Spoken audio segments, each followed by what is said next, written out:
ನಮಸ್ಕಾರ. ನಾವಿರೋ ಕಡೆ ದಸರಾ ಹಬ್ಬ ತುಂಬ ಅದ್ಧೂರಿಯಾಗಿ ಮಾಡಿದರು ಮತ್ತು ಇಲ್ಲಿ ಸಾಂಸ್ಕೃತಿಕ ಕಾರ್ಯಕ್ರಮ ಕೂಡ ನಡೀತು. ಈ ಭಾಗದಲ್ಲಿ ಯಾವ ರೀತಿ ಹಬ್ಬದ ವಾತಾವರಣ ಇತ್ತು ಅನ್ನೋದನ್ನು ಈ ವಿಡಿಯೋದಲ್ಲಿ ನೋಡೋಣ. ನಿಮಗೂ ಸಹ ಇಷ್ಟ ಆಗ್ಬೋದು ಅಂತ ಅಂದ್ಕೊಂಡಿದ್ದೀನಿ.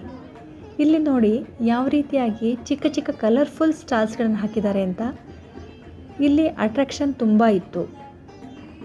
ಇಲ್ಲಿ ನಾನಾ ಥರದ ಬಟ್ಟೆಗಳು, ಹಬ್ಬದ ಡೆಕೋರೇಷನ್ಗೆ ಬೇಕಾಗುವಂಥ ಐಟಮ್ಸ್ಗಳು, ಮಕ್ಕಳಿಗಾಗಿ ಬಲೂನ್ಗಳು, ತಿಂಡಿ ತಿನಿಸುಗಳು, ಗೇಮ್ಸ್ಗಳು, ಸಾಂಗ್ಸ್ ಕೂಡ ಹಾಕಿದ್ರು. ಎಲ್ಲ ಎಷ್ಟು ಎನರ್ಜೆಟಿಕ್ ಆಗಿದ್ದಾರೆ ಜನ ಅಂತ ನೋಡಿ. ಅದ್ರ ಜೊತೆಗೆ ಲೈಟ್ ಕೂಡ ಚೆನ್ನಾಗಿತ್ತು, ಮ್ಯೂಸಿಕ್ ಕೂಡ ಇತ್ತು. ಒಟ್ಟಾರೆಗೆ ಹೇಳೋದಾದರೆ ಜನ ಒಳ್ಳೆ ಮಸ್ತಿ ಮಾಡಿದರು ಅಂತ ಹೇಳ್ಬೋದು.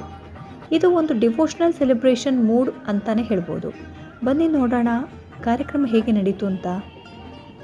ಈ ಫೆಸ್ಟಿವಲ್ನ ಕಾರ್ಯಕ್ರಮದಲ್ಲಿ ಮೊದಲಿಗೆ ಹನುಮಾನ್ ಚಾಲೀಸ್ನಿಂದ ಶುರುವಾಯಿತು.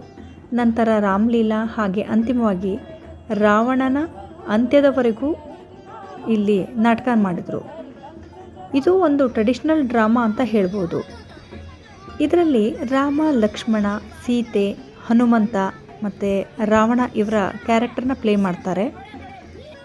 ಸೀತಾ ಸ್ವಯಂವರದಿಂದ ಹಿಡಿದು ರಾವಣನ ಅಂತ್ಯದವರೆಗೂ ಹೇಳ್ತಾರೆ. ಒಟ್ಟಾರೆ ಹೇಳೋದಾದರೆ ಈ ರಾಮಲೀಲಾ ಬರೀ ಒಂದು ಎಂಟರ್ಟೈನ್ಮೆಂಟ್ ಆಗಿಲ್ಲ, ಇದ್ರ ಜೊತೆಗೆ ಇದು ಒಂದು ಸ್ಪಿರಿಚುವಲ್ ಮತ್ತು ಕಲ್ಚರಲ್ ಸೆಲೆಬ್ರೇಷನ್ ಅಂತಲೇ ಹೇಳ್ಬೋದು.